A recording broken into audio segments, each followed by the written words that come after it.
Hello, my lovelies, and welcome back to Bedtime Stories with Celosia Crane and our continuation of our English folktale series this month of June. And today I'm going to read to you a personal favorite of mine, which is called Chylde Roland and the Goblin King. Once there was a youth named Roland, who, being of noble birth, was called by the title of Chylde, as were all sons of the nobility. Now Chylde Roland had 2 brothers and a beautiful sister, Burd Ellen. One day all 3 brothers and their sister were playing ball on the fine green lawn between the castle and the churchyard. At last Chylde Roland, who was the youngest of the brothers, kicked the ball with his foot and caught it with his knee, then tossed it so high in the air that it flew up over the church tower. Laughing, Burd Ellen chased it. Around the church she ran. Chatting gaily and fearing nothing, the brothers waited for their sister to bring back the ball. But she did not return. At last they grew anxious and looked for her all around the church. But she had vanished. They could not find her. So, in great distress, they sought her throughout all the land. And still she was nowhere to be found. Then the brothers and their mother grieved greatly. And since the maiden's father was dead, the eldest brother went to ask Merlin, the old wise man and magician, if he knew where Burd Ellen was. "Wherever she is, I'll find her and bring her back," the youth vowed. "That's easier said than done," the white-bearded old wise man said. "For alas, the poor maid must have gone round the church widdershins, which is to say from west to east, contrary to the way the sun goes. If that be true, she was carried off by the king of Elfland, the most malicious, the most to be dreaded of all the goblins who ever troubled the world. And she is now a prisoner in his dark tower. To bring her back from there would take the boldest knight in Christendom." "I'll save her or die in the attempt," the brother cried. So Merlin told him what he should do in that dark land of evil goblins, and the eldest brother set out for Elfland. Then his brothers and his mother waited for him to return. Long they waited, and longer still, and every day their doubt, their sorrow, their fear, lest he had met calamity, deepened. So the second son went to Merlin, and asked the same questions as his brother had. Then he too set out to find Burd Ellen. Again the mother and her youngest son, Chylde Roland, waited. Long and longer still they waited with growing doubt and sorrow.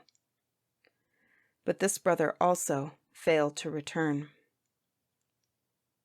So Chylde Roland asked his mother, the queen, to let him go. But at first she would not, for he was the last of her children. However, he begged and begged, until at last she let him go. And she gave him his father's good sword that had never struck in vain. Then Chylde Roland said good-bye to his mother. Going to the cave of Merlin, he too asked the necessary questions. "Well, son," said Merlin, "you have only 2 things to remember, but simple as they seem, they're very hard to do. First, you must remember that everyone in Elfland, no matter how pleasant and kind he may appear, is a goblin, an evil enchanter. So, if anyone speaks to you there, you must out with your sword and off with his head. The second thing, which you must not forget, is this. In Elfland you must eat no bite and drink no drop, no matter how hungry or thirsty you may be, for if you should either eat or drink, you will never see Middle-earth again." Nothing daunted, Chylde Roland thanked Merlin, and off he went on his way. Far, far, and afar he journeyed. Then, at last, he saw a horse-herd tending some coal-black horses, and the horses had fiery eyes that shot forth sparks and flames. So Chylde Roland knew that he was now in the dark realms of Elfland. "Canst thou tell me," he asked the horseherd, "where the king of Elfland's dark tower is?" "I cannot tell thee." The horseherd smirked in an ugly attempt to look pleasant. "But go on a little farther, and thou wilt come to the cowherd. Mayhap he can tell thee." Then, without another word, Chylde Roland drew the good sword that had never struck in vain, and off went the horseherd's head with the smirk still on his lips. From there the youth went on till he came to the cowherd, of whom he asked the same question. "I cannot tell thee." The cowherd smirked also. "But go on to the henwife. She is sure to know." Then Chylde Roland outs with his sword, and off goes the cowherd's head. After that he went on to the ugly old henwife. In answer to his question, she took him to the edge of the woods and said, "Dear lad, from here thou canst see the dark tower on top of yonder green hill that rises up in terraced steps. If thou would enter the tower, go round it widdershins 3 times, and each time say, 'Open door, let me come in.'" Well, Chylde Roland had no mind to cut off an old woman's head, but now he saw her eyes grow as fiery as those of the horses. Then he knew that she, too, was a goblin gladly sending him on to that frowning, threatening tower, in the hope that he might never leave it alive. So he outs with his sword and offs with her head. Then he went on till he came to the tower. 3 times he went round it widdershins, saying each time, open door, let me come in." And the 3rd time the door did open, but when Chylde Roland went in, it closed with a click, and he found himself in the dark. By and by he saw that he was not in actual darkness, but in a kind of twilight. For though the place had neither windows nor candles, its walls were made of transparent rock, encrusted with silver and bright stones. So he went down this passage till he came to 2 tall, wide, folding doors, and when he went through them he saw a most glorious sight.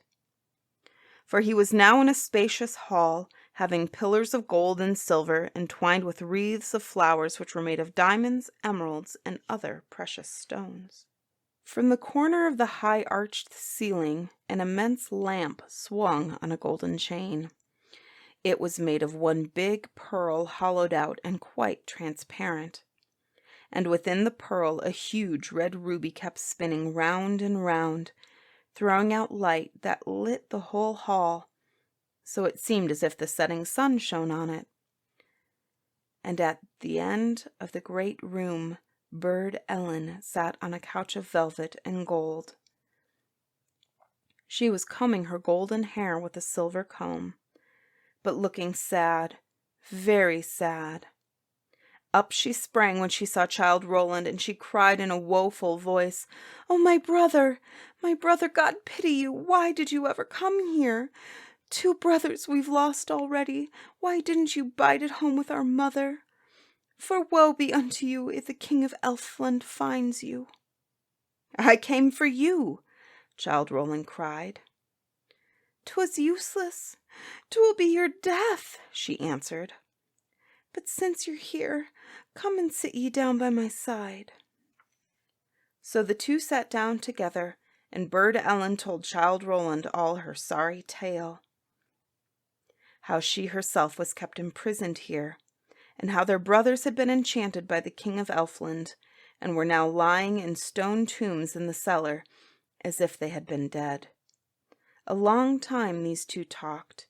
Then Chylde Roland began to be hungry, and forgetting all about Merlin's warning, he asked for something to eat and drink. Sadly, Burd Ellen looked at him, for she knew what would happen to him if he ate a bite in that castle.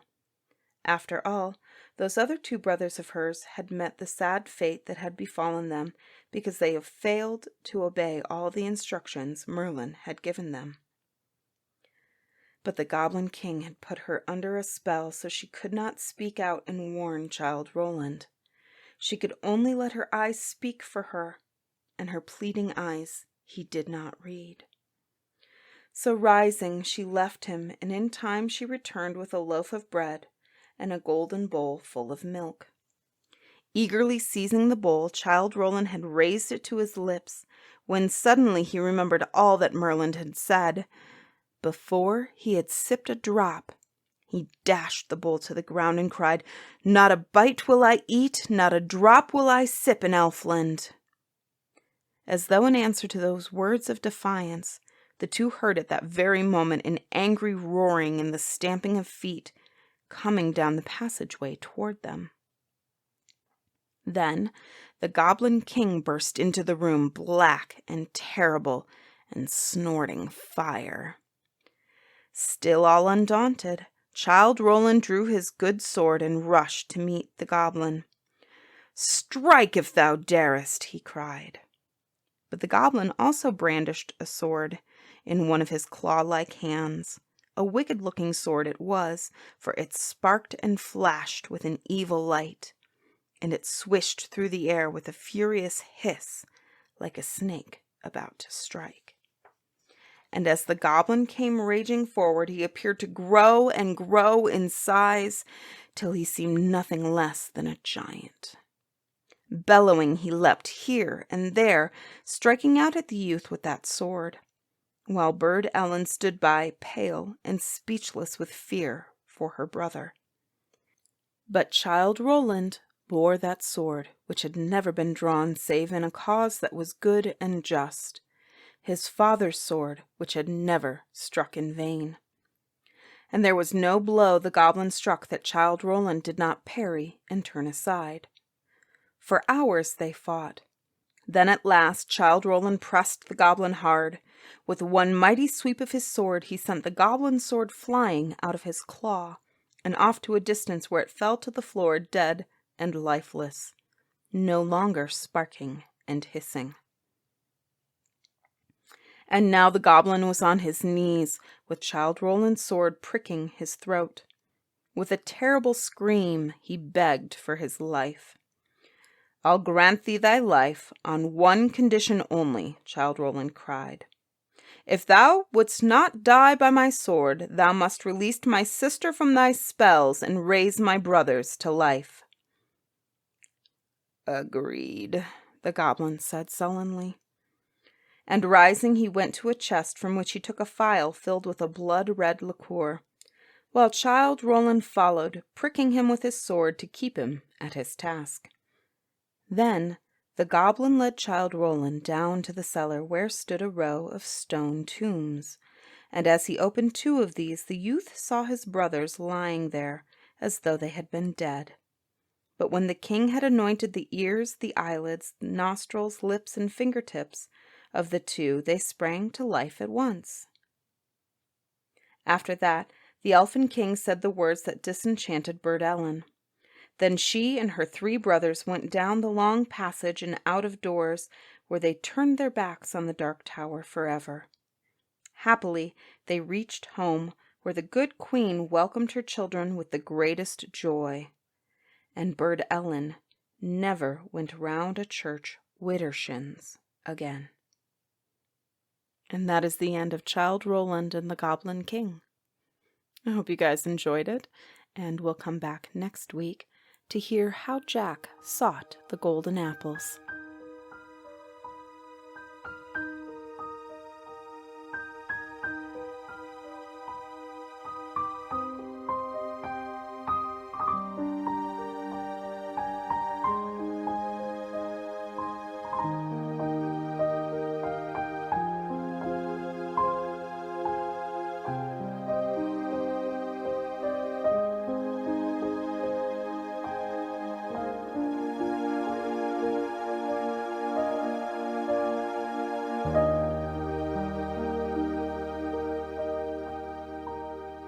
Bedtime Stories with Celosia Crane is proudly produced by Lantern Audio Works. Head on over to our Patreon page, patreon.com/Lantern Audio Works, to check out all of the bonus content we provide our patrons for as little as $3 a month. This includes early access to all 4 of our podcasts, as well as behind-the-scenes shenanigans and tomfoolery. So if you would be interested in that at all, please head on over to patreon.com/Lantern Audioworks.